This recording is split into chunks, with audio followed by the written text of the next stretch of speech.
So, ngayon mga kababayan, yung ating unang pag-uusapan. So, eto na, umpisahan agad natin without much ado, ladies and gentlemen. Oo, lapis at pentel pen. Eto na nga mga kababayan, ako, ipaparinig ko po sa inyo yung naturang banat ni Robin.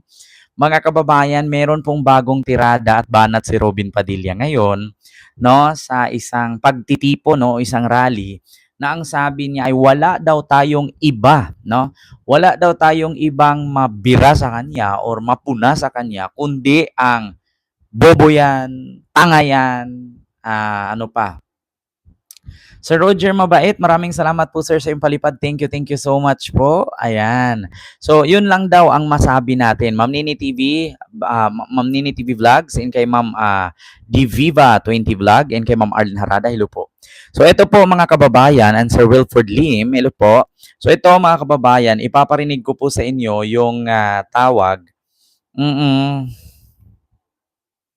Ayan, yung sabi ni Robin, no, yung banat ni Robin Padilla, mga kababayan, ako, Diyos ko, mabubuysit kayo dito, mga kababayan, magagalit kayo dito sa gagawin ng ating number one senator.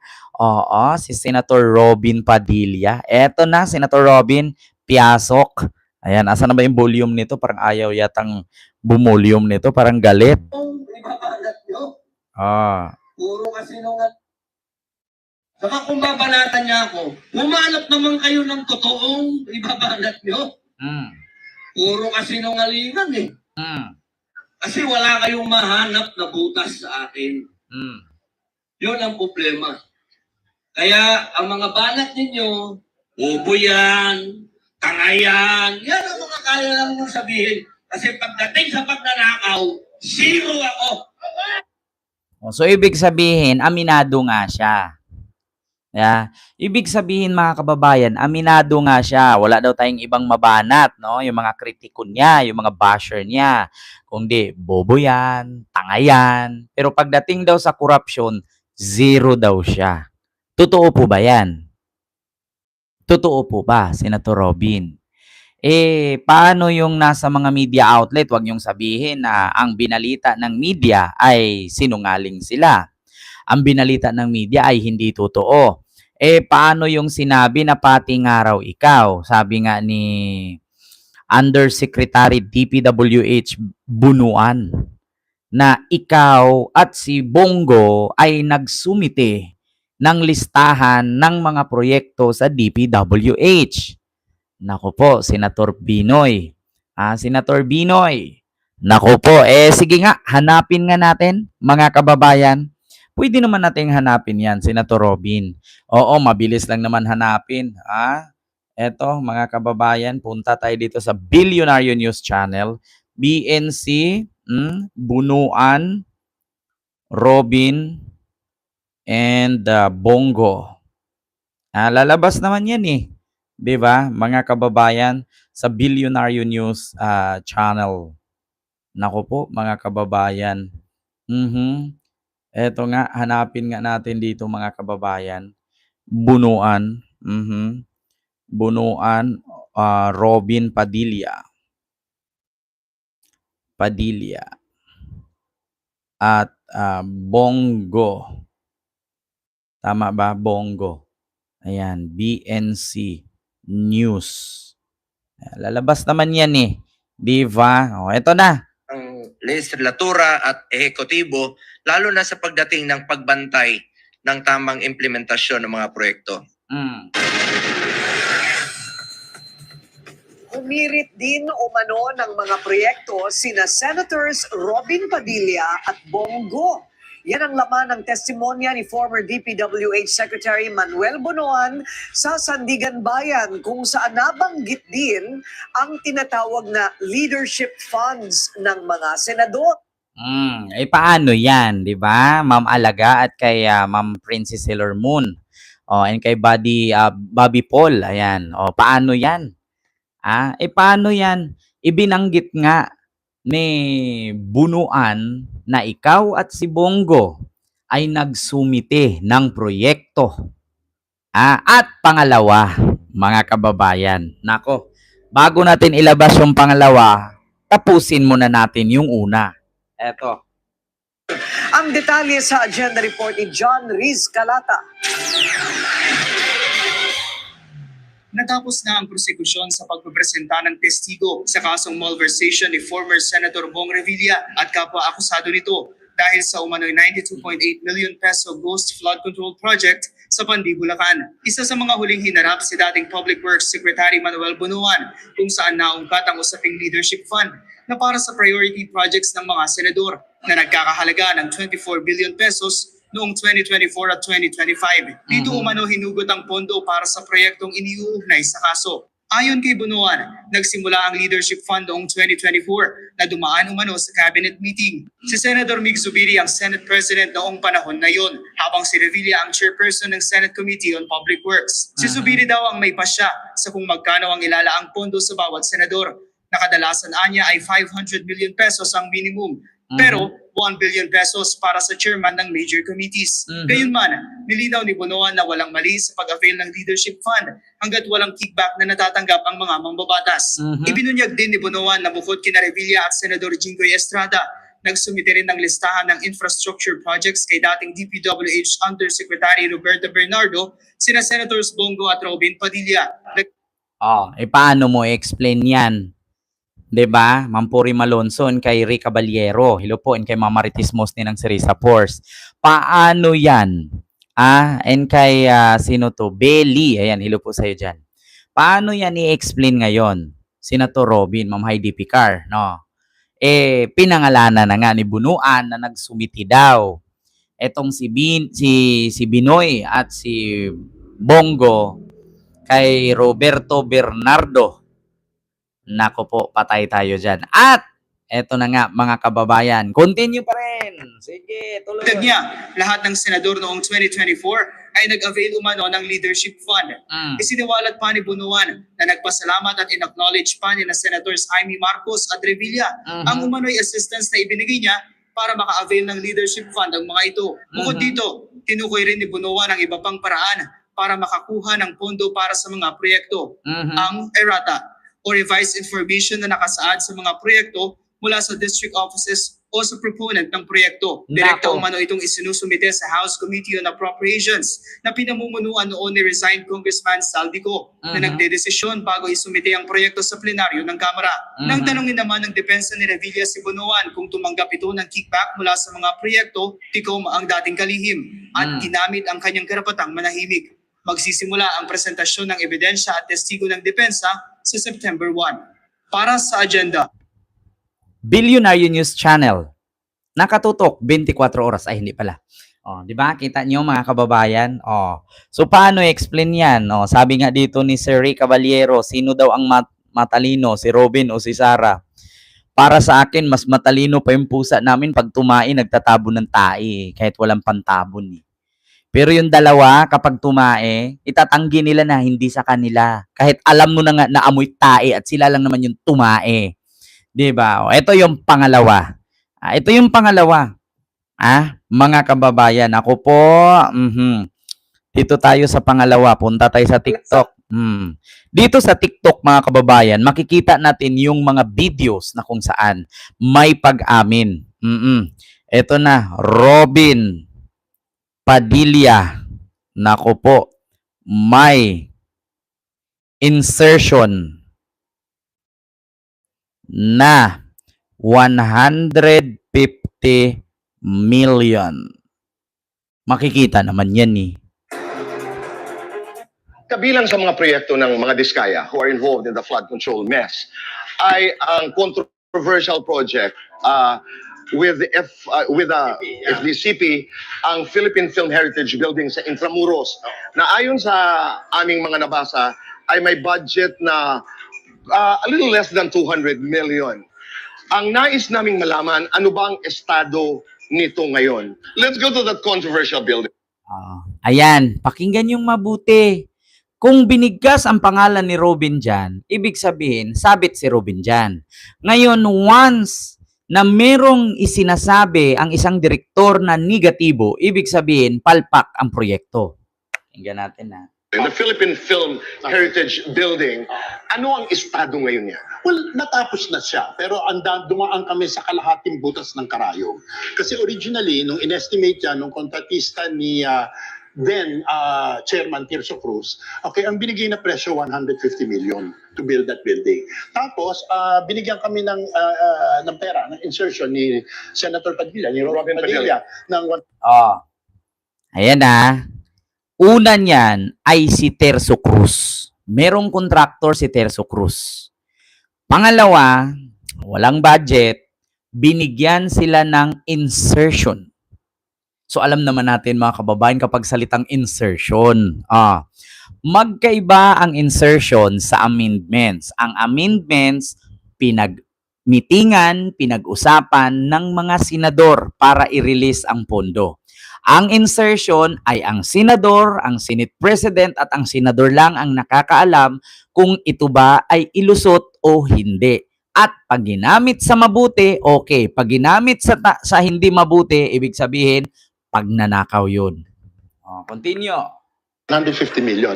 Tapos sabi sa amin, tapos na ang building. Hindi na si Tirso ang chairman ako na ang chairman. Pagdating ko, kalahati pa lang. Okay, sabi ko, bakit ganito ito? Ang sabi, 150 phase 1 lang yun. Kailangan mo ng 100 million. Sabi ko, Diyos ko, saan ako kukuha ng 100 million? Kahit lumuhod ako sa lahat ng senator at congressman, saan ako kukuha ng 100 million? Mabuti na lang na nakamiting ko na ng first lady, okay, at nabanggit ko yung problema. At ang sabi ko, kasi, sino man na yun yan? Na-realize ko, kasi ang kontratista niyan, yung tinalo ni Vico sa Pasig.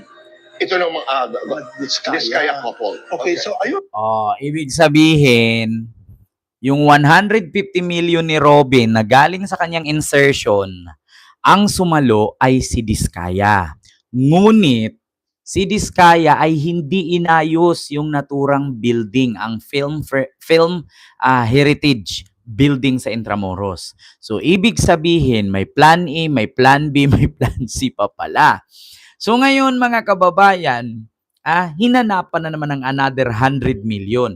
Buti na lang, nakausap nitong direktor na to, si First Lady Lisa Araneta Marcos.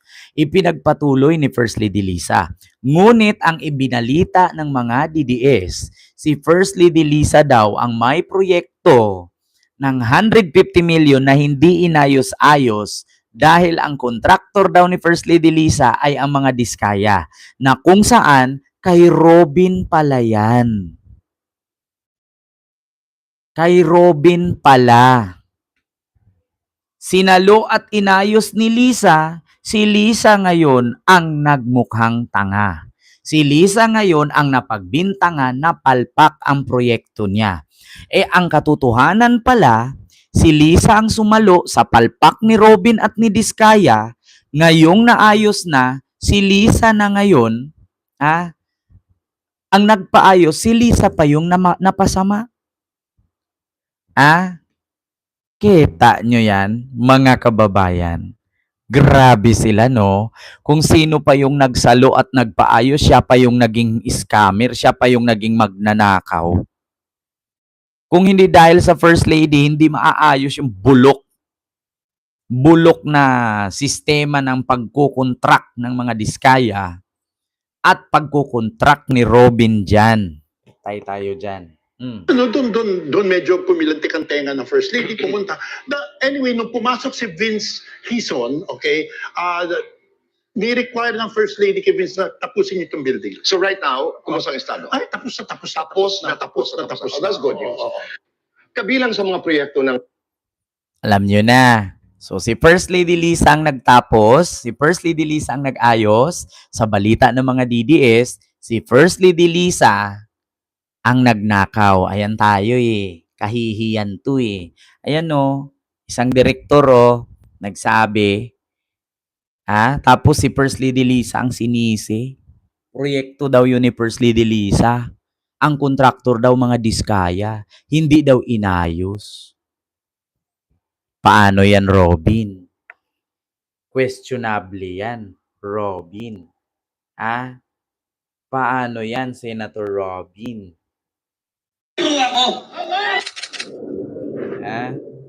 Paano yan, Senator Robin? Saka kung babanatan niya ako, humanap naman kayo ng totoong ibabanat niyo. Puro kasinungalingan eh.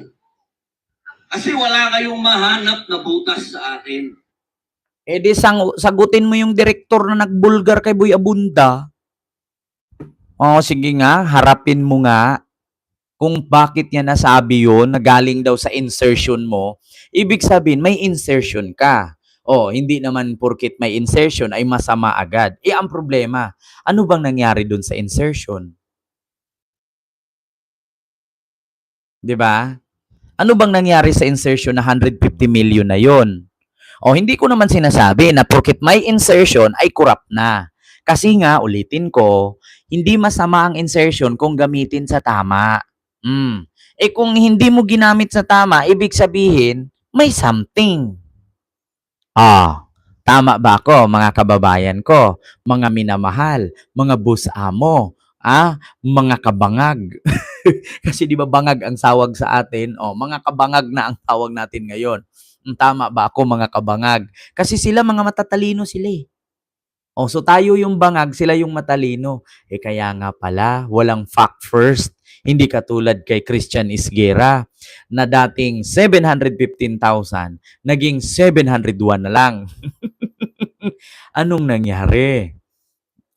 Mga kabangag, kumusta kayo dyan? Okay lang ba kayo dyan? Kapag meron ka nito, wala kang talo, tol. Patay ka, tol. Yun ang problema. Kaya ang mga banat ninyo, bobo yan, tanga yan ang mga kaya lang nyo sabihin. Kasi pagdating sa pagnanakaw, zero ako. Zero daw siya. Kahit nga sa batas, zero ka eh. Sa bilibid nga lang daw meron eh. Kita mo, sabi dito ng mga nag-comment, basahin ko ha. Ito po yung mga comment, mga kababayan, na sa gilid, Basahin ko. Ito nakalagay, hunghang yan. Resign ka na lang. Meta, pwede po bang wag yun nang padaanin sa wall ko si Robin Padilla? Meron yung pagka-iti-iti mo, yun yung naghahanap sa'yo. Si Robin ang final form kapag nag-super saiyan ang iti-iti. Pinakamalaking iti-iti, zero pero malaking salin. Hindi niya alam na yung butas sa kanya ay iti-iti siya. Remake nyo na yung iti-iti cup. Swak na swak sa starting siya dun. Malalaman yan sa susunod na mga araw, abangan. Hintayin na lang ang evidence, malapit na, baka magkasakit ka ring bigla. Pagdating sa pagtakas, number 1 ka. Action star talaga si Robin, Mr. Chenator. Ang problema, tinago mo ang bato, hinahanap tuloy ni Darna. Tagay pa. Tanggap niya. Di hindi, wag ka na lang magsenador please, kargador pwede. So ngayon wala pa. Feeling genius ka na naman, Binoy. Nakakatawa ka, idol. Eto na naman siya. Wait ka na lang, ganyan din sinabi ng mga nakakulong na. Di ba? Parang nagsasalitang nakatagay lang sa kanto. Parang pinipili mo naman kami. Pinapapili mo naman kami kung saan namin gusto, sa iti-iti o sa magnanakaw. Ganyan din si Mike at Marcoleta, panay daldal, pero nasaan sila ngayon? Ang aga naman nila mga ngampanya. Parang lasing lang na nagkukwento. Protektor ng pugante. Sige na, matalino ka na at hindi ka sangkot sa pagtatakas kay Bato na may kaso. Plus, tamang-tama ka sa pagpili at pagtanggol kay Duterte. Plus, ikaw ang pinakamahusay na senator judge. Lalo na kapag nasa mikropono ka na. May ambisyon talaga. Basta ko kay Supremo. Mukhang totoo yung kasabihan. Yung iti-iti, hindi niya alam na iti-iti siya. Narcissist nga. Pero hintayin mo lang. Ayan na nga, mga kababayan. Di wala, sabi mo eh. Pero pinatakas mo si Bato. Alam mo bang obstruction of justice yon? Yung background na ginamit, AI. Utang na loob, mag-artista ka na lang ulit. Sinong sumisigaw ng duwag sa huli? Ayan, ito pa. Yung brain po may butas. Di ikaw na. Hindi na nga mabilang ang mga kalukuhan mo. Meron. Syuta lang dati. Oh, 80-80 lang talaga. Meta, i-block mo na si Bad Boy. Awit na idol, naghugas kamay. So aminado talaga siya na 80-80 siya. Dok, nagising na ang pasyente mo. Tama lahat ng sinabi mo, Lods. 80-80 ka, promise. Haha, pusit din. Anong meron? Patawa ka. Wow, pero may naririnig kaming insertion. Ayan na. Last mo na yan, Senator Robin. Ilang bote ng gin kaya ang tinurok nito? Hindi ako interesado sa iyo. May butas ka sa utak. Patahi mo na. Sabi ng iti-iti sa kapwa iti-iti. Lasing na ata, nasubrahan sa alak. Dada na naman tong dada. Alam niya na kasi na kapag marami na naman siyang basher, andyan na naman ang asawa niya para sumalo sa kanya. Game, hampas daw niya sa butas. Labas dyan mga musang. Oo, ang aga mangangampanya. Siyempre, may nagnakaw ba na aamin? O siya, sige, kami na lang magnakaw para masaya. Bars yun, baby. Ka-wonderful tonight mo yan. Di ba? Totoo naman kasi. The future President of the Philippines. Kwento mo sa Cartoon Network. Kakatawa ka, Boy Sili. Proud sa pagiging iti-iti. Iba din talaga. Tanga, iti-iti ka talaga. Sino? Ikaw? Ikaw yung nagpataka sa magna cum laude. Pandering to the unthinking. Wala nang mahanap na butas kasi kumbaga sa donut na number 0, butas na butas na. Si Aimee man yung taga-butas, taga-ganon. Oh. Ayan, tama na. Di ka never put the good man down. Pambihira. Kasinungalingan ba yung kitang-kita sa kamera na itinakas mo si Bato? Ginaya mo pa si Mr. 10K FB Live. Di ka sure, senador yan sa lagay na yan. Ikaw mismo yung butas. Kung may ranggo ang bobo, general ka, Mr. Padilla, artista ka nga talaga. Ang galing. Ete-ete ka naman talaga. Zero pero bobo. Zero nakaw, zero rin utak. Grabe talaga mga kababayan. Giahak to si Robin. Kung ano-ano lang pinagsasabi. Ambot, oy. Kapagod magbasa ng comment. Lahat ng basa. Wala talaga akong narinig dito na Amen. Praise the Lord. Wala akong narinig. Sa lahat ng nag-comment, asan kaya mga DDS dito? Ang daming comment nito, oh. Ilang comment to? 1,800. Tapos wala man lang ni isang DDS nag-comment.